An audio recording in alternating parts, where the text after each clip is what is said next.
Hello बच्चों, तो कैसे हैं आप सब लोग। आई होप सब अच्छे होंगे। तो आज हम जो अपना चैप्टर कर रहे हैं वो चैप्टर कर रहे हैं रिलेशंस एंड फंक्शन। इससे पहले हमने मैथ्स के अंदर जो किया था वो किया था बेसिक मैथमेटिक्स। उसके बाद हम अपना चैप्टर स्टार्ट कर रहे हैं रिलेशन एंड फंक्शन। इस वीडियो के अंदर मैं आपको सिर्फ रिलेशन समझाऊंगी, फंक्शन हम नेक्स्ट वीडियो में करेंगे, मतलब कि कल। हाँ, कल मैंने वीडियो नहीं डाली थी क्योंकि संडे था, इसलिए। चलो देखो, तो रिलेशंस में क्या होता है, ए क्रॉस बी हमें दिया हुआ है तो उसके अंदर जो ए सेट होता है वो ए सेट से बिलोंग, मतलब जो ए एलिमेंट होता है वो ए सेट से बिलोंग करता है, और जो बी एलिमेंट होता है ना वो बी सेट से बिलोंग करता है। ठीक है, अब अगली बात आती है कि number of elements in A cross B क्या होते हैं। तो वो हम ऐसे निकालते हैं कि number of elements in A के अंदर कितने एलिमेंट है, multiply number of elements in B, B के अंदर कितने एलिमेंट्स थे। तो देखो, ये जो सबसे इम्पोर्टेंट बात ये है कि जो ए क्रॉस बी है वो इक्वल नहीं होता है बी क्रॉस ए के। ए क्रॉस बी क्रॉस ए के इक्वल नहीं होता है जनरल में। ठीक है, अगली बात आती है जो एन नंबर ऑफ, मतलब N of A cross B intersection B cross A, ये क्या हो जाएगा हमारा N of A intersection B का whole square, A intersection B का होल स्क्वायर। ये देखो, ये चीज़ें ना आपको ध्यान रखनी पड़ेंगी, याद रखनी पड़ेंगी। मैं इन सारी चीज़ों की आपको डेरिवेशंस नहीं करवा रही हूँ क्योंकि अभी हमारे पास इतना ज़्यादा टाइम नहीं। रिलेशन एंड फंक्शन ज़्यादा से ज़्यादा 20-25 मिनट का है, इससे ज़्यादा का ये टॉपिक है। फंक्शन नहीं, रिलेशंस, इससे ज़्यादा का ये टॉपिक नहीं है। तो इतना ही टाइम हम लेंगे इसके लिए, ताकि आप और ज़्यादा इसके आप क्वेश्चंस प्रैक्टिस कीजिए। क्वेश्चंस आते हैं, 2-3 क्वेश्चंस आते हैं, मतलब कि एडवांस में नहीं, मेंस में 1-2 आ जाते हैं सारे सेट्स में मिला के। ठीक है, अब अगला जो आता है हमारा वो आता है N of A cross B cross C intersection P cross Q cross R का क्या आ जाएगा, N of A intersection P dot N of B intersection Q, B intersection Q और C intersection R, N of C intersection R. ठीक है, अगर कोई भी सबसेट है ए क्रॉस बी का, उसका रिलेशन ए से लेके बी तक होगा। अगर कोई भी सबसेट है ए क्रॉस बी का तो उसका जो रिलेशन है वो कहाँ से कहाँ तक होगा, ए टू बी तक होगा। ठीक है, अगर हम बात करें एन ऑफ ए हमें दे रखा है पी, एन ऑफ बी दे रखा है हमें क्यू, तो जो नंबर ऑफ रिलेशन होंगे ए से बी तक तो वो होंगे हमारे 2 की पावर पी क्यू। कौन से होंगे, 2 की पावर पी क्यू। ठीक है, अगली बात आती है number of non empty relations की, कहाँ से कहाँ तक, ए टू बी तक, 2 की power P Q minus 1। Non empty relations की बात करते हैं ए से लेके बी तक, और उसका क्या आ जाएगा, 2 की पावर पी क्यू माइनस 1। क्योंकि जो एम्प्टी है वो भी होता है रिलेशन, तो उसमें से एम्प्टी हटा देंगे, एम्प्टी वाले को हटाएंगे, तो एम्प्टी तो एक ही होता है ना, तो एक को माइनस कर देंगे, तो ये रिलेशन 2 की पावर पी क्यू, उसके अंदर से एक माइनस कर देंगे एम्प्टी वाले को। ठीक है, अब देखो, हमें ए के दे रखा है, ए दे रखा है, ये सेट दे रखा है 1 2 3, बी दे रखा है 3 और 4। R1 जो है हम निकालेंगे, इसका जो रिलेशन है वो क्या 1 3 दे रखा है हमें, 1 4 और 2 3 और 3 3। ठीक है, इसकी जो डोमेन होगी वो होंगे इसके फर्स्ट वाले लेटर्स ए, ये वाले। तो क्या होगा, 1 वापस से रिपीटेड है तो 1 को एक बार ही लेंगे, 1 2 3, और रेंज क्या होगी 3 और 4। ठीक है, अगली बात करते हैं हम इन्वर्स ऑफ फंक्शन रिलेशन की। रिलेशन का इन्वर्स क्या होता है, रिलेशन का इन्वर्स क्या होता है। तो देखो, आर हमें दे रखा है ए बी और सी डी, तो इसका इन्वर्स हो जाएगा बी ए और डी सी। तो इसकी जो डोमेन है आर की, वो डोमेन क्या है, ए और सी, और रेंज क्या है, बी और डी।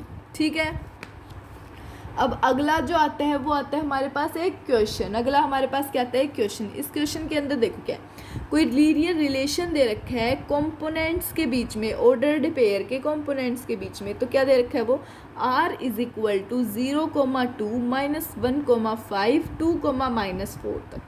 तो क्या हमें निकालना क्या है, लीनियर रिलेशन निकालना है। तो देखो, ये ग्राफ बना लिया हमने, इसके अंदर 0, 2 ले लिया और -1, 5 ले लिया। इसके अंदर देखो, हम lines passing through x1 y1 और x2 y2, तो y इक्वेशन क्या होती है हमारे पास, इक्वेशन क्या होती है, y minus Y one equal to Y two minus Y one divide by X two minus X one into X minus X one, Y minus two equal to 5 minus two divide by, ये ऐसे आके आपकी equation आ जाएगी। तो आपका जो option number D है वो करेक्ट हो जाएगा। ऑप्शन नंबर डी क्या हो जाएगा, करेक्ट हो जाएगा। ठीक है, चलो अब अगला क्या आता है हमारे पास, टाइप ऑफ रिलेशंस। अगले जो हमारे पास आते हैं वो आते हैं टाइप ऑफ रिलेशन। देखो बच्चा, रिलेशन जो होते हैं ना वो 5 टाइप के होते हैं। कौन से, आइडेंटिटी, रिफ्लेक्सिव, सिमेट्रिक, ट्रांजिटिव और इक्विवेलेंस रिलेशन। ठीक है, तो सबसे पहले हम पढ़ेंगे हमारा आइडेंटिटी रिलेशन क्या होता है। आइडेंटिटी रिलेशन के अंदर जो होता है, सिर्फ ए बिलोंग करेंगे हमारे आर में, जो ए एलिमेंट है वो बिलोंग करेगा, मतलब कि जो ऑर्डर्ड पेयर है ए वो ही बिलोंग करेगा आर में, तो वो होगा हमारा आइडेंटिटी रिलेशन। जैसे 1 2 3 में है तो 1 1 2 2 3 3 बिलोंग करेगा आर से, तो वो होगा हमारा आइडेंटिटी रिलेशन। ठीक है, रिफ्लेक्सिव की बात करें तो उसके अंदर हमारा ये तो आना ही चाहिए, उसके साथ साथ ये भी मतलब कि दूसरे एलिमेंट्स भी आ सकते हैं, मतलब ए तो आएगा ही आएगा, बट जो दूसरे एलिमेंट्स है वो भी आ सकते हैं। जैसे कि देखो 1 1 2 2 1 3 तो 3 3 आ रहा है, तो पर 1 2 भी आ रहा है, तो ये क्या है, रिफ्लेक्सिव है।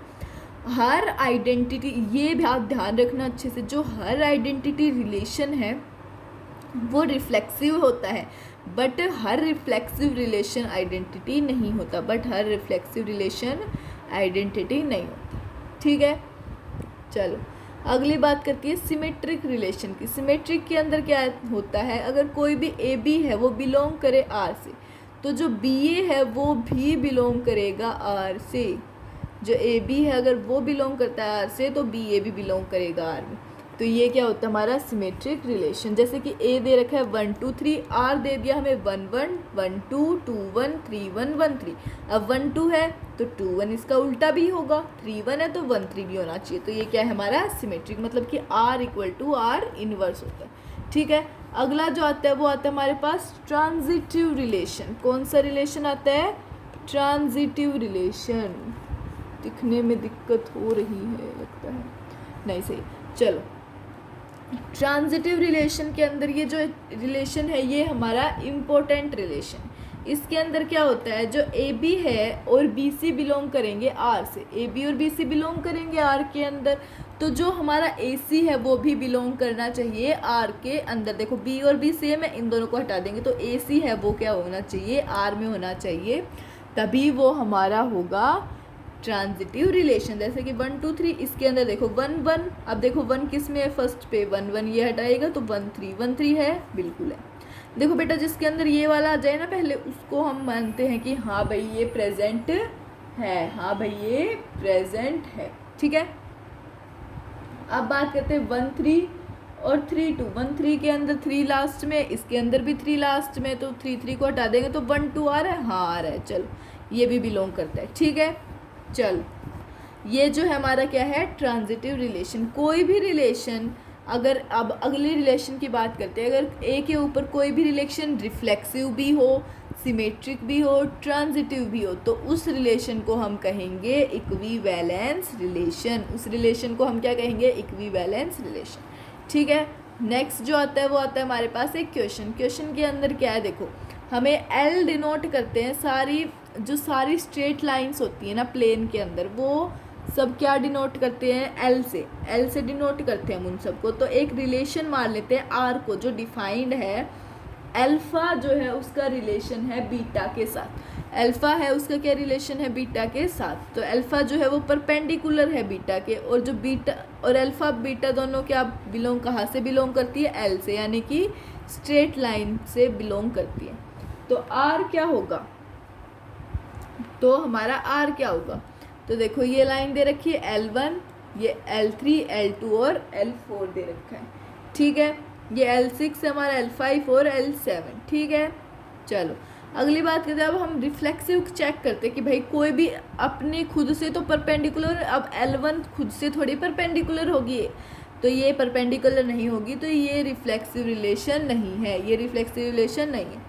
सिमेट्रिक की बात करें, अगर L1 L2 L3 के परपेंडिकुलर है तो L3 भी L1 के परपेंडिकुलर होगी, हाँ, तो ये सिमेट्रिक है, रिफ्लेक्सिव नहीं है, सिमेट्रिक है। ट्रांजिटिव की बात करें, अब देखो अगर L3 जो है, L3 वो L1 के परपेंडिकुलर है, L3 L1 के परपेंडिकुलर है और L1 जो है वो L2 के परपेंडिकुलर है, तो क्या L3 और L2 भी परपेंडिकुलर है एक दूसरे के? नहीं, तो ये भी ट्रांजिटिव भी नहीं होगा, ट्रांजिटिव भी नहीं होगा। और इनमें से ट्रांजिटिव रिफ्लेक्सिव नहीं है तो इक्विवेलेंस भी नहीं होगा, तो इक्विवेलेंस भी नहीं होगा। ठीक है, अगली बात करते हैं रिलेशन जो आर है। हम एक क्वेश्चन है वो आर रिलेशन दिया हुआ है ह्यूमन बींग्स का किसी भी टाउन के अंदर, तो कुछ पर्टिकुलर टाइम दिया हुआ है उसके अंदर निकालना है। तो फर्स्ट जो है क्या है, जो एक्स और वाई है ना वो काम करते हैं एक ही जगह पे, तो क्या एक जगह पे काम करते हैं तो रिफ्लेक्सिव है? हाँ सेम है क्योंकि रिफ्लेक्सिव है। ठीक है, अगर एक्स उस जगह पे काम करता है, वाई भी करता है, तो वाई उससे करता है तो एक्स भी करता है उसके साथ, तो सिमेट्रिक भी है और ट्रांजिटिव भी है। ठीक है, अगली बात करते हैं हम, अगर एक्स और वाई सेम लोकेलिटी में, तो ये बिल्कुल सेम क्वेश्चन है, तो ये भी रिफ्लेक्सिव भी है, सिमेट्रिक भी है और ट्रांजिटिव भी है। अगली बात करिए, जो एक्स है वो एग्जैक्टली 7 सेंटीमीटर वाई से बड़ा है। एक्स बड़ा है तो सेम तो हो ही नहीं सकते दोनों के दोनों, तो रिफ्लेक्सिव तो नहीं है। तो अगर x 7x है और एक y है तो क्या इनको अपोजिट कर देंगे तो 7y थोड़ी बन जाएगा, ये सेम थोड़ी होगा, सिमेट्रिक थोड़ी होगा, नहीं हो सकता। y x 7 सेंटीमीटर बड़ा है पर y 7 सेंटीमीटर बड़ा नहीं है x से। ठीक है, तो ये सिमेट्रिक भी नहीं होगा और ट्रांजिटिव इसलिए नहीं होगा, तो देखो ये x है, ये 7x है, 7 सेंटीमीटर बड़ा, तो ये 7x इधर रख दिया हमने, 7 सेंटीमीटर बड़ा यानी कि 49x। अब x से तो ये 49x बड़ा है, 7 सेंटीमीटर थोड़ी बड़ा है, तो ये भी ट्रांजिटिव भी नहीं होगा। ठीक है, अब ये तीनों नहीं है तो इक्विवेलेंस तो बिल्कुल भी नहीं होगा। अब अगली बात करते हैं, जो x है वो वाइफ है y की। अब x और y दोनों एक दूसरे के वाइफ तो हो ही नहीं सकते, तो ये रिफ्लेक्सिव तो है नहीं। सिमेट्रिक की बात करें, एक्स वाई की वाइफ है पर वाई एक्स की वाइफ नहीं है, तो सिमेट्रिक भी नहीं है। ट्रांजिटिव की बात करें तो एक्स जो है वो वाइफ है वाई की और वाई जो वाइफ है वो है जेड की, तो एक्स जेड की वाइफ हो सकती है? हाँ बिल्कुल हो सकती है, तो ट्रांजिटिव भी है, ट्रांजिटिव है। ये क्या है? ये ट्रांजिटिव है। ठीक है, अगला जो क्वेश्चन आता है वो आता है एक्स जो है वो क्या है, फादर है वाई का। एक्स जो है वो वाई का फादर है, तो ये रिफ्लेक्सिव तो नहीं है, रिफ्लेक्सिव नहीं है तो ये सिमेट्रिक भी नहीं है और ये ट्रांजिटिव भी नहीं है। ट्रांजिटिव ये क्यों नहीं है? क्योंकि देखो x जो है वो y का फादर है और y जो है वो z का फादर है। x y का फादर, y z का फादर, तो x जो है वो z से क्या होगा, x जो है वो ग्रैंड फादर होगा, फादर नहीं, तो ये ट्रांजिटिव नहीं है, ये ट्रांजिटिव नहीं है। ठीक है, अब अगली बात करते हैं क्वेश्चन की। ये क्वेश्चन आपके लिए सोल्व करना और सोल्व करके इसका जो सॉल्यूशन है वो आप मेरे को डीएम कर सकते हो या फिर टेलीग्राम ग्रुप के ऊपर डाल सकते हो इसका सॉल्यूशन। ठीक है, अब अगली बात करते हैं क्वेश्चन की। क्वेश्चन की इसके अंदर जो अप्लाई होगा मेथड वो होगा हमारा गोला मेथड।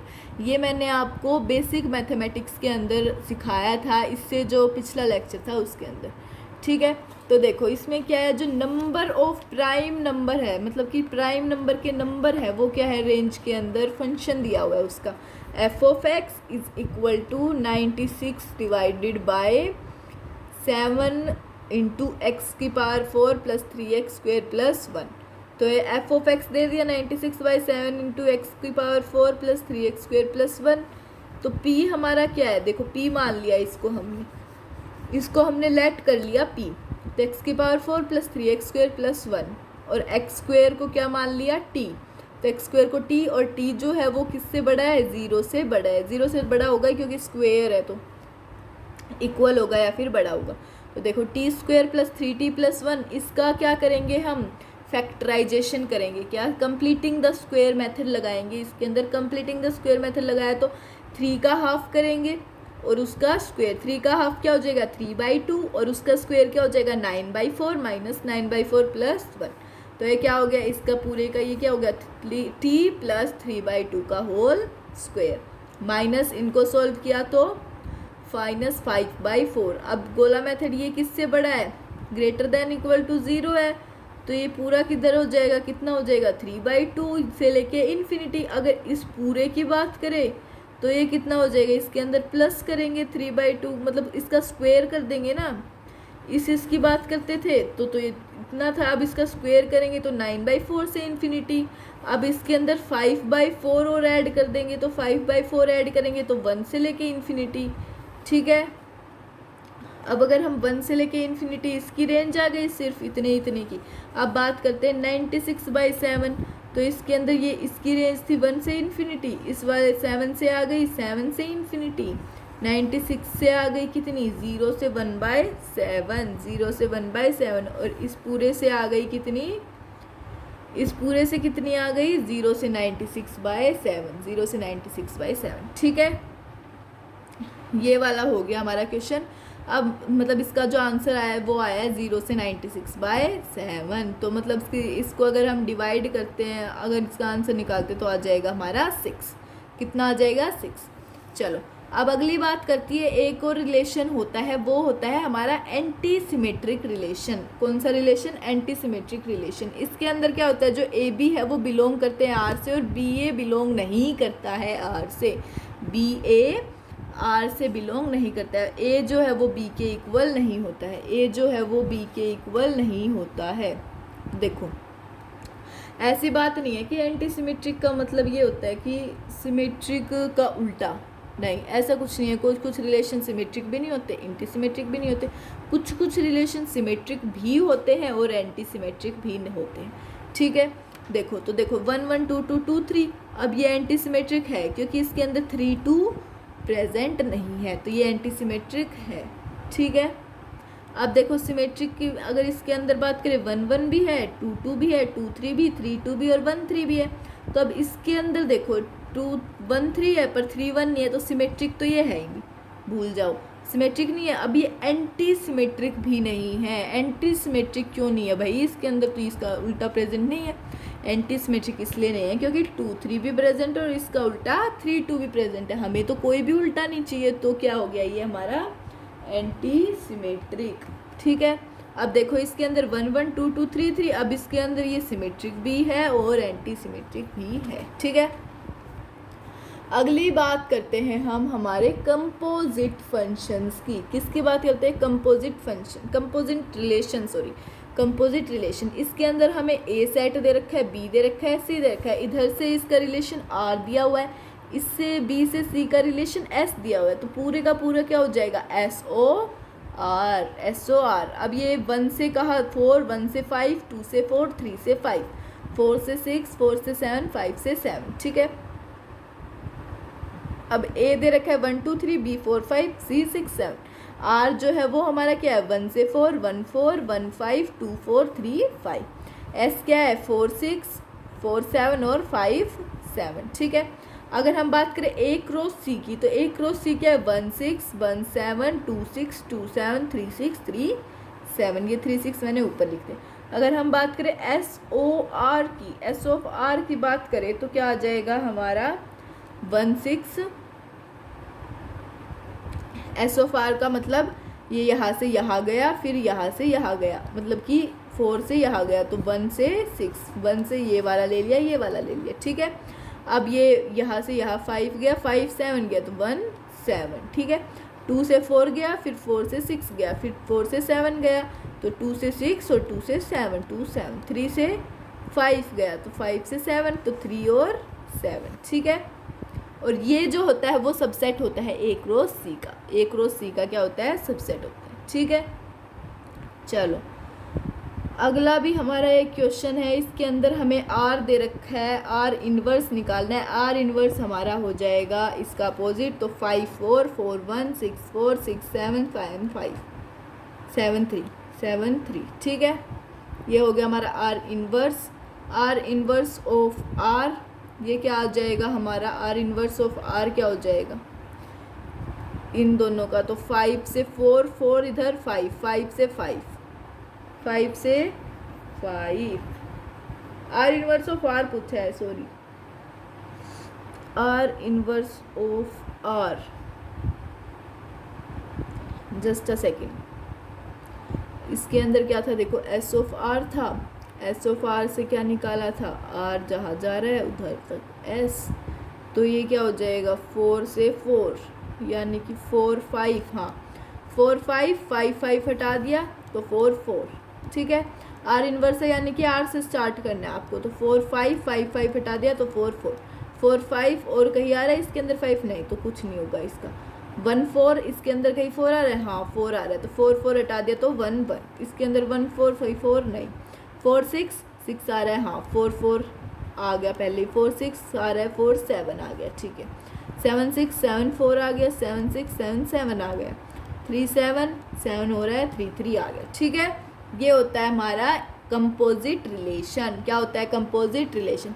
अब बात करते हैं, अगर हमें कभी निकालना आ जाए ऐसे इनडायरेक्ट क्वेश्चन आ जाए कि नंबर ऑफ रिफ्लेक्सिव रिलेशंस बताओ, इसके अंदर कितने रिफ्लेक्सिव रिलेशंस बन सकते हैं, तो उसका जो फॉर्मूला होता है वो लिख रखा है मैंने आपके लिए, वो होता है हमारा 2 की power n square minus n, 2 की power n square minus n।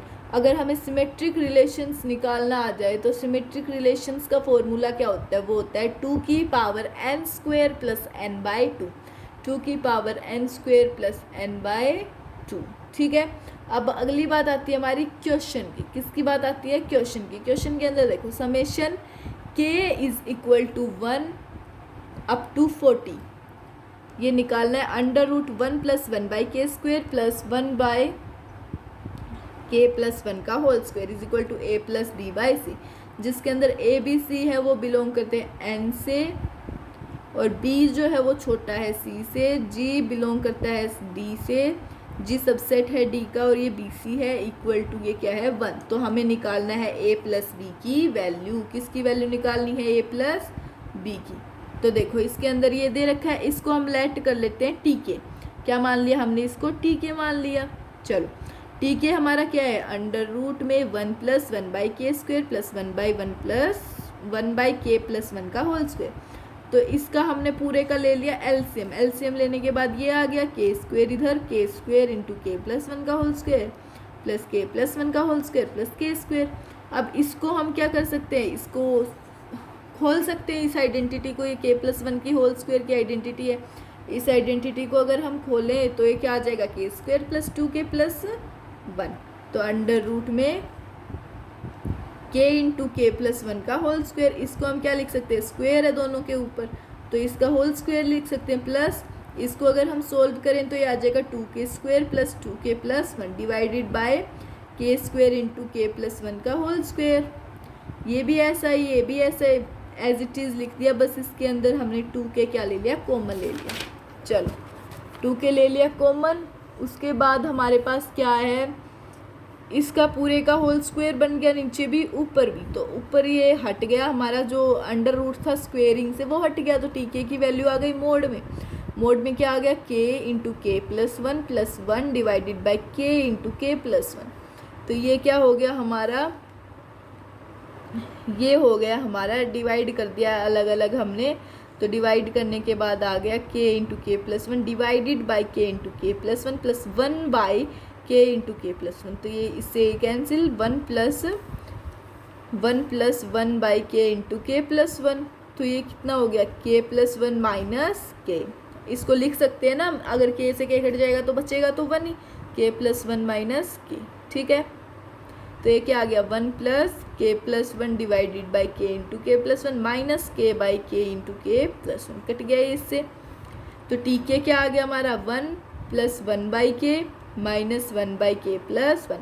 अब हम क्या करेंगे, इनके अंदर वैल्यू पुट करेंगे, के को पुट करेंगे, कहाँ तक था हमारे पास, 0 से लेके 1 से लेके 40 तक, 1 से लेके 40 तक इसको हम पुट करेंगे। तो देखो इसके अंदर हमने पुट कर दी के की वैल्यू 1, तो 1 प्लस 1 माइनस हाफ, 2 पुट करी, फिर 3 कर दी, फिर ये 40 तक कर दी। 40 तक करने के बाद सारा कट पिट के जो बचा हमारे पास, वो क्या बचा हमारे पास, 40, मतलब सारे 1 1 1 1 प्लस करेंगे तो क्या आ जाएगा, 40 आ जाएगा, प्लस 1 बचा इधर, मतलब इधर वाला 1 बचा, इधर वाला 1 बचा, 1 माइनस 1 बाई 41। तो ये आ गया हमारा 40 बाई 41, 40 बाई 41। और इसी के साथ हमारा जो रिलेशन है वो ख़त्म हो गया है, ठीक है। अब अगला जो होगा हमारा वो टॉपिक होगा फंक्शंस का, जिसकी वीडियो कल आएगी, और इससे आगे आपका फिज़िक्स का आएगा। केमिस्ट्री का तो आ ही चुका है, तो फिज़िक्स का आएगा अगला, ठीक है। चलो, तो मिलते हैं नेक्स्ट लेक्चर में। Thank you.